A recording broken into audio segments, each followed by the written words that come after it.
Welcome to part 2 of our series that has so far explored some facets of the brain's twin hemispheres, as well as looked into a fresh interpretation of Hegel's philosophy. In the first video, we delved into how different metaphors can shape our understanding of spirit with the aim of revitalizing the current narrative. In this second part, we'll continue our exploration by introducing a new metaphor to describe the twin hemispheres, as well as venturing into some surprising ways and places where we find the presence of consciousness. Section 5. The idea that God is dead, in a way, is correct. Some people interpret Nietzsche's statement as referring specifically to the Catholic God, suggesting that the Lutheran God still remains. Hegel was a Lutheran, and Lutheran beliefs differ from Catholicism, particularly in rejecting the Pope's authority to create doctrine.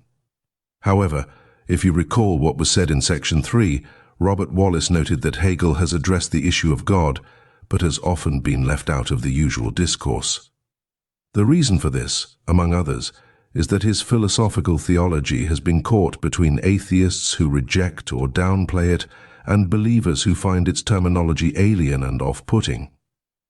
This suggests, I would say, that Hegel's philosophy differed from the Lutheran belief as well. Here, we can see a possibility for determinate negation to take place, but instead, we fall short of that aim.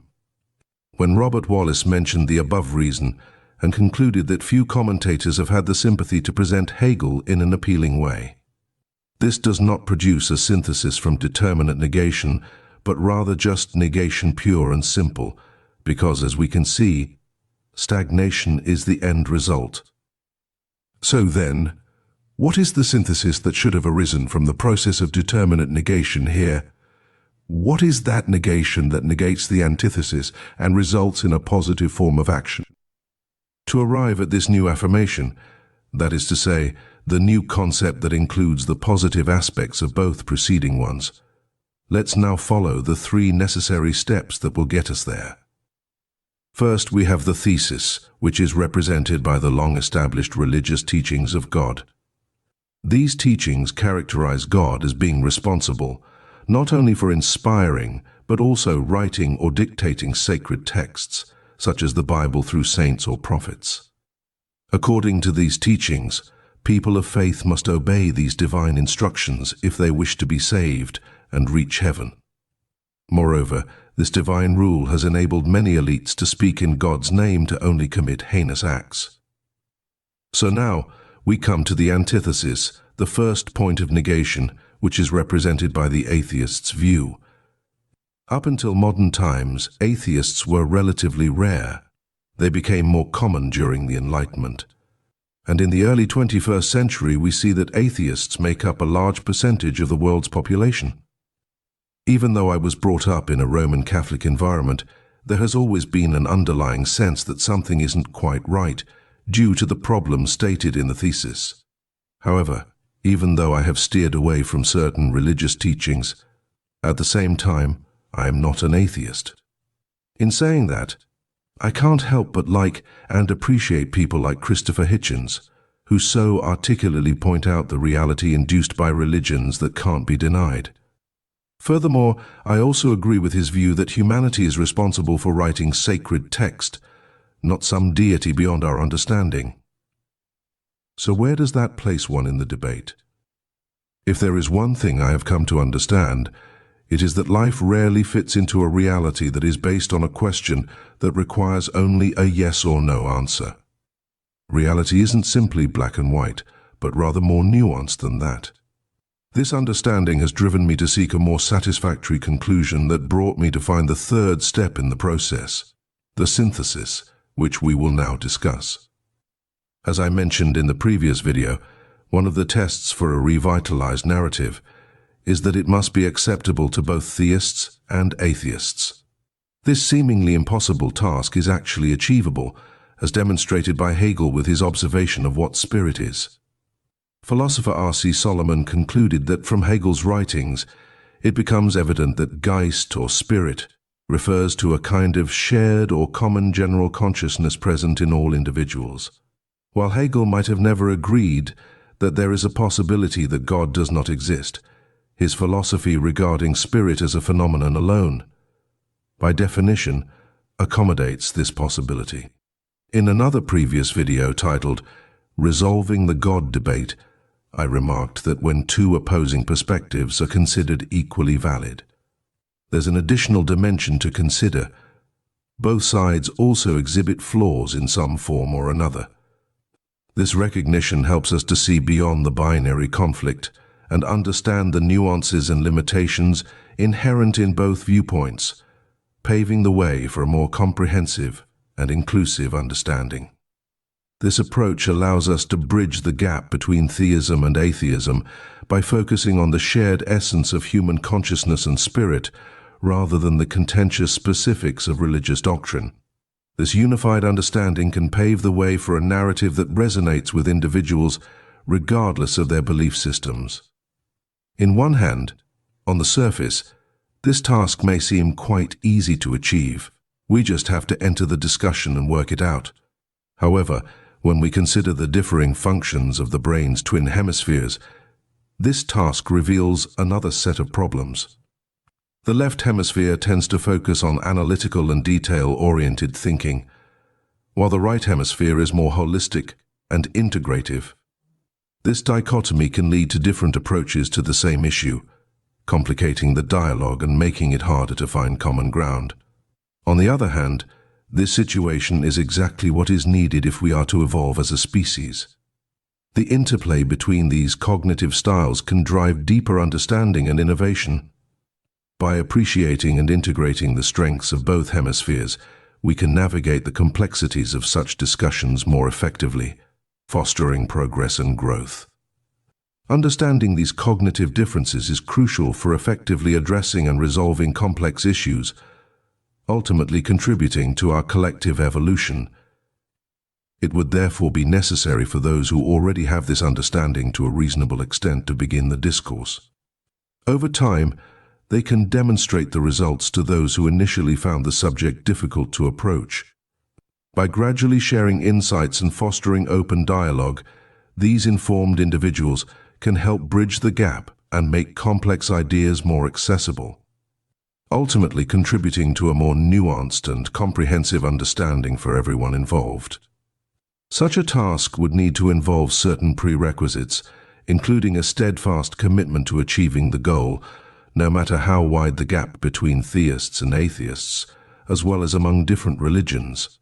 In the end, the aim must be to develop an overarching narrative that satisfactorily incorporates all perspectives. This requires a deep dedication to dialogue, mutual respect, and a willingness to explore and integrate diverse viewpoints into a cohesive and inclusive framework. Section 6. An example of how such a narrative might look at this early stage could be as follows. The universe may have begun with a big orgasmic bang, as all life does. However, something cannot come from nothing, so there must have been something before that. Perhaps there are multiple universes existing as we speak. We are just one among many. There may have been, and still are, other big bangs being created. The simple fact that we exist within existence suggests that existence is eternal. It is logical to think that nothing comes from nothing. Therefore, a form of something must have always been and always will be. Even if a universe fails and collapses, it may or may not create another big bang. Nevertheless, as there are many universes and something fundamental behind them, existence will continue. This perspective embraces both scientific and philosophical views, allowing for a narrative that resonates with atheists, theists, and adherents of various religions. By recognizing the eternal nature of existence and the possibility of multiple universes, this narrative provides a framework that is expansive and inclusive. It acknowledges the mysteries of our origins and the perpetual nature of existence, offering a common ground for diverse beliefs to coexist and find meaning. The next thing worth acknowledging is the difference between inanimate or non-living things and animate or living things. Animate means simply alive, while inanimate means not living. and our existence in this world is filled with both. We understand that plants are living animate entities, as well as all creatures within all ecosystems, from the depths of the oceans to the heights of mountains. We usually consider the difference between humans and all other creatures and animals as only humans having consciousness. However, the cutoff line is not that clear. It's not just that whales and dolphins, for example, display some form of consciousness, as well as our beloved cats or dogs, who sometimes show an uncanny ability to exhibit a rather unique form of consciousness. But according to Dr. Masaru Emoto's theory of water consciousness, water can respond to human emotions, thoughts, words, and even written messages. The water can pick up the vibrations resulting from certain emotions and change its crystal structure accordingly. The idea that water can respond to human consciousness challenges our traditional understanding of the boundary between animate and inanimate entities. This raises intriguing questions about the nature of consciousness and its potential presence in unexpected places. This line of thought not only opens up new avenues for understanding consciousness and its relationship with the physical world, encouraging us to rethink our definitions and consider the interconnectedness of all things, but also invites us to explore the relationship between consciousness or the mind within the domain of the cosmos itself. The ancient teachings known as the Hermetic teachings, detailed in a text called the Kabbalion, provides a fascinating framework for this endeavor. One of the 7 Hermetic principles, the principle of mentalism, states, "The all is mind. The universe is mental." While this may sound nonsensical to some, it resonates with certain findings and theories within quantum mechanics, suggesting a deeper intrinsic connection between consciousness and the physical universe. Quantum mechanics has revealed some perplexing phenomena that challenge our traditional understanding of reality. Notably, there is the concept of spooky action at a distance, a term used by Einstein to describe the entanglement phenomenon, where particles appear to instantaneously affect each other regardless of distance. Einstein himself viewed quantum theory as incomplete due to these unresolved issues. Another intriguing quantum phenomenon is the collapse of the wave function. When a quantum system is not being observed, it exists in a superposition of states, represented by a wave function. However, upon observation, this wave function collapses into a single definite state.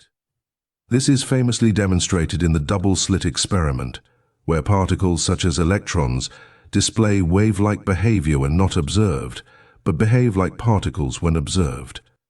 There is an ongoing debate about whether this collapse is related to consciousness.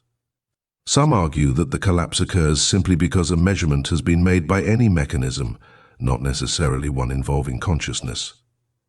However, it's worth considering that the mechanisms used to observe and measure quantum phenomena can only be created and interpreted by intelligent, conscious beings, humans. This raises intriguing questions about the role of consciousness in shaping physical reality. The principle from the Kabbalion that the universe is mental aligns with the idea that consciousness is fundamental to the fabric of reality. This perspective encourages us to consider that consciousness is not just an emergent property of complex physical systems, but rather a fundamental aspect of the universe itself. While these ideas might seem speculative, they ask for us to expand our understanding of reality beyond the purely physical.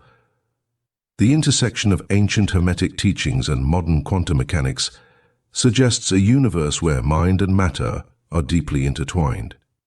This perspective not only opens new avenues for scientific inquiry, but also offers a more holistic understanding of our place within the cosmos. And this brings me to another point that needs to be addressed. Indeed, the vastness of the universe and the potential for life beyond Earth raise profound questions about humanity's place in the cosmos. While it's true that scientists often emphasize the enormity of the universe, suggesting our insignificance in comparison, it's essential to consider the flip side of this perspective. Whether or not we are alone in the universe remains an unanswered question. Despite our current lack of evidence for extraterrestrial life, recent discussions around unidentified aerial phenomena, UAPs, and ongoing exploration of other planets remind us of the possibility of life beyond Earth. Regardless of whether we discover other life forms, it's crucial to recognize the uniqueness and rarity of human existence. Even if life exists elsewhere in the universe, the emergence of intelligent, self-aware beings like humans may be an exceptionally rare occurrence. This perspective challenges the notion of human insignificance, and so instead, appreciate the profound significance of our existence. Rather than viewing ourselves as mere specks in the cosmos, we should recognize and celebrate the remarkable complexity and consciousness that define us. The tendency to diminish the significance of human life may stem from a predominantly left brain interpretation which prioritizes analytical and reductionist thinking.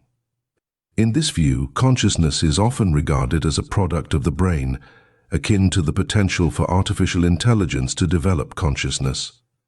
However, this perspective overlooks the rich tapestry of human experience and the mystery of consciousness itself.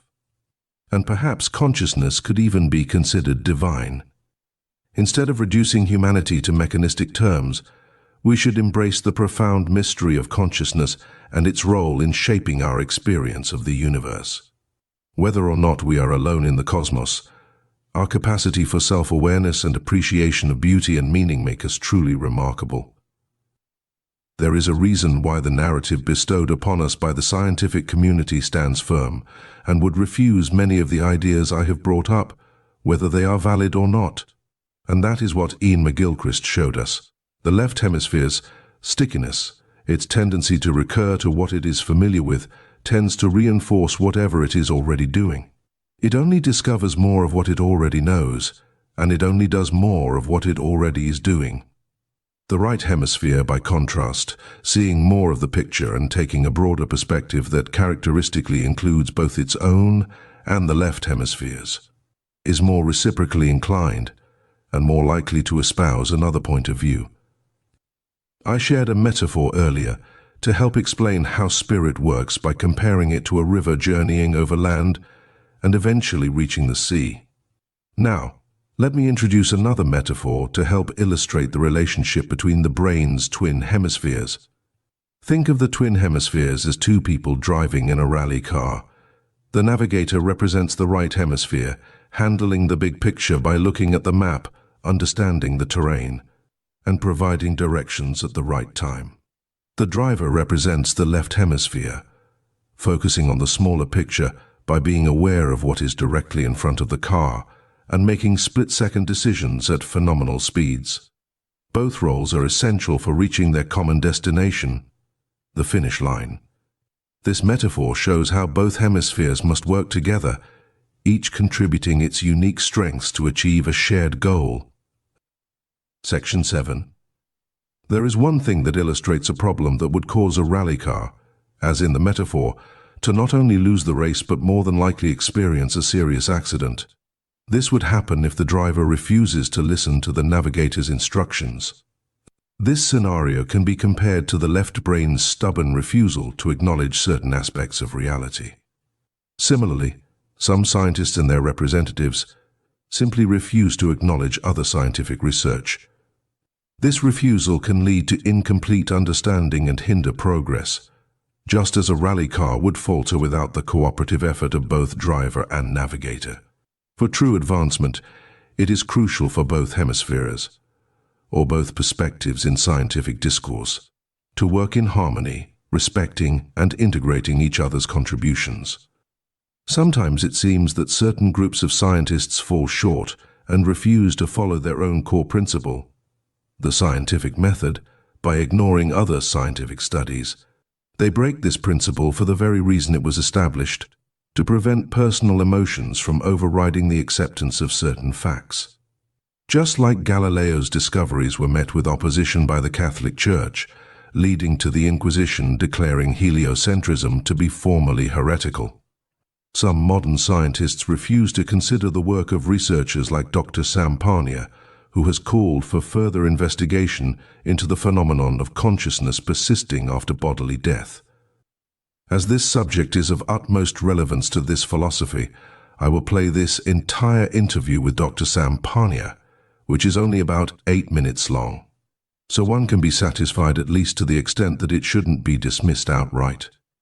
Admittedly, this investigation is at an early stage in this body of research, but this field of science should no longer be denied by the mainstream scientific establishment at the mere mention of the topic.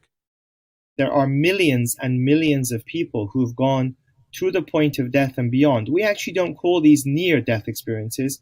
That is a very ambiguous term, and it's a term that's been grossly misused. But the reality is that people who go through death and come back to life have recalled universal and consistent features, even though they don't know each other at all. And this is cross cultures, cross so-called religious beliefs and non-religious beliefs, and so on and so forth. It seems to be a universal human experience. And you have to realize, we were never meant to go into death. We were never meant to scientifically start to parse through and beyond death. But that's exactly what science is doing now. And remarkably, we find that when people go through there, they have these lucid experiences of death that are not consistent with hallucinations. They are not consistent with illusions. They are not delusional. These are real experiences that are occurring. So what do you conclude from this? I mean, these are deep questions, and you're an intensive care doctor. You're talking to us from the intensive care now. So I'd forgive you that you might say, I can't be interested in metaphysical questions that you're hurling at me. But there's two obvious areas that you're getting into. One is the mind-body problem. Is there a kind of something other than just the flesh operating here? Is there something more significant? And I suppose other people will be thinking, well, does this make you think about afterlives? Does it make you think about there's something more to us and for us when we die? Or what do you conclude from this? You see, the problem here is that we have very fixed societal views about what life and death is. And why? Because for thousands of years, what used to happen was when the heart stopped, people would be permanently dead. There was nothing you could do. You could draw a clear line between when they were alive and they were dead, because the moment the heart stopped, they were lifeless, motionless, the brain would stop working, they would stop breathing, and they would be dead, and they'd be permanently dead. The reality is that science now has gone well into death and into the post-mortem period. And what we've understood that actually is that you can be dead, and I'm not playing with words, I don't mean close to death, I mean really dead and beyond dead in the post-mortem period, and still be brought back to life again. Because the cells in your body do not die the same time that you die. They go into sort of a hibernation state for hours of time. And that during that period, you can be brought back to life, which is why the experiences that people have are truly reflecting the experience of death, not just near death. Now, to your other point that you raise is what on earth is going on? But that's a big question. What is going on with human consciousness? We are all conscious thinking beings. Everyone who listens to this program is thinking and conscious. And the reality is that going back thousands of years to Plato and Socrates and Aristotle and Democritus and all these other great philosophers and Avicenna and great thinkers, people have tried to understand what is it that makes us who we are? How do our thoughts, our feelings, our emotions, our self come to be? And essentially, there have been two very broad categories of belief system, and these are beliefs. Some people have always believed that, well, somehow, magically, the body, the brain, will generate your thinking, your thoughts, your consciousness. Others have proposed that may not address the problem, because actually we can now study the brain in great detail. We know how every cell works. We know how the cells connect together. We know how millions and billions of cells connect together. Yet we cannot find any evidence for how those cells can generate your thoughts. We cannot find how cells can start thinking and feeling. For instance, if I were to show you a brain cell in a laboratory and say, oh, here, this brain cell is now thinking I'm hungry, you'd say, well, that's kind of crazy. It's a brain cell. Yeah. It produces proteins. It doesn't produce thought. But we are thinking conscious beings. And so I think to sort of go back to the point you raised, what's really remarkable here is that, and our consciousness itself is remarkable. We have things that other animals can't do. We can recite poetry. We can paint. We have people like Beethoven and Mozart, and we can go to the moon and to Mars, and we can cure COVID, and we can tackle even what happens when we die. So our consciousness is quite unique. And I think it's a little bit of a disservice to think that it is simply some sort of byproduct of the brain, a little bit like heat coming off of a fire. That it really oversimplifies what is remarkable about human consciousness, right?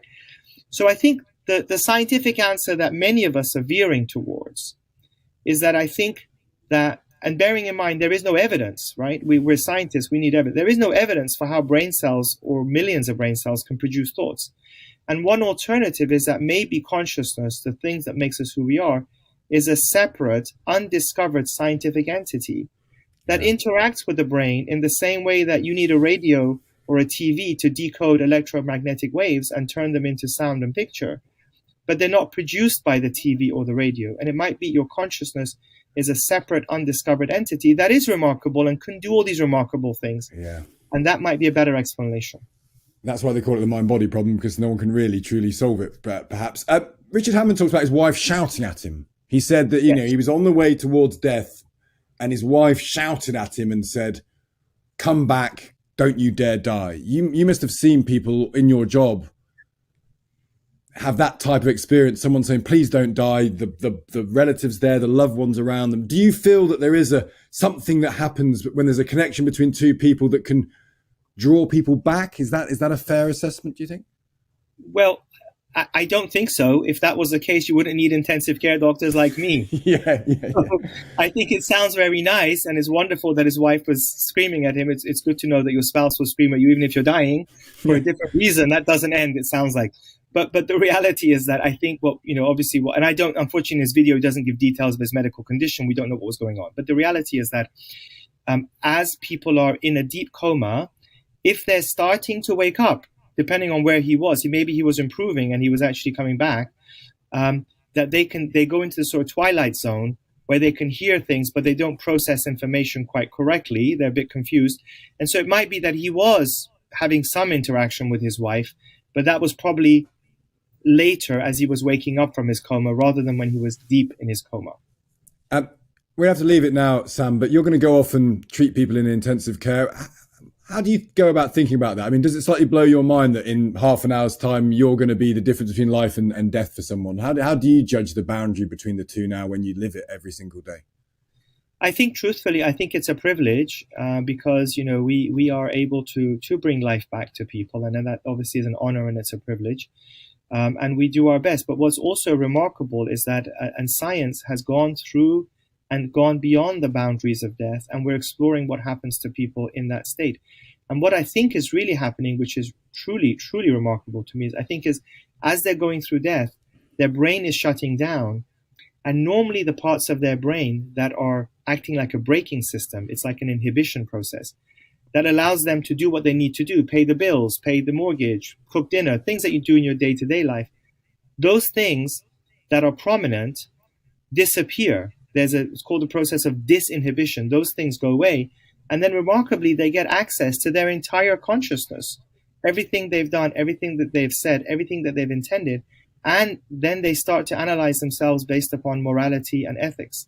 So it really is truly remarkable what is going on when you're going into death. And I think that is something that we're trying to explore further. As this video has covered a substantial amount of information that might require some thoughtful contemplation, I'll sign off for now.